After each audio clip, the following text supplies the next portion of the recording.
বাবা বুম্বাদেবের নাম স্মরণ করে নারী চরিত্র বেজায় জটিল এই সিনেমাটি রিভিউ করতে বসলাম।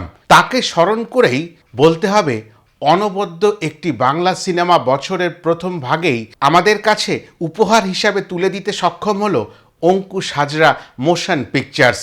গল্প বলতে গেলে অঙ্কুশ হাজরা মানে ঝন্টু।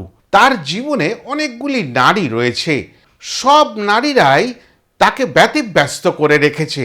এই রকম একটা পরিস্থিতির মধ্যে সে যখন বারবার দেবদেবীদের কাছে আর্জি নিয়ে যায়, প্রত্যেকবারই একটা করে চর খায়। আর এই এক এক করে যখন 3টি চর তার কপালে জুটে যায়, তখন তার একটি বর প্রাপ্তি হয়। ওই বরে প্রাপ্ত বিশেষ শক্তিখানি ছিল যে কোনো নারী মনে মনে যে কথা বলছে সে কথা অনায়াসে একমাত্র ঝন্টুই বুঝতে পারেন। এই যে নতুন শক্তি সে পেল, সেই শক্তি দিয়ে সে কি কি করবে আর কিভাবে গল্প কোন দিকে এগিয়ে চলবে সেইটাই বুঝবার জন্য আপনাদের এই সিনেমাখানি চট করে দেখে নিতে হবে।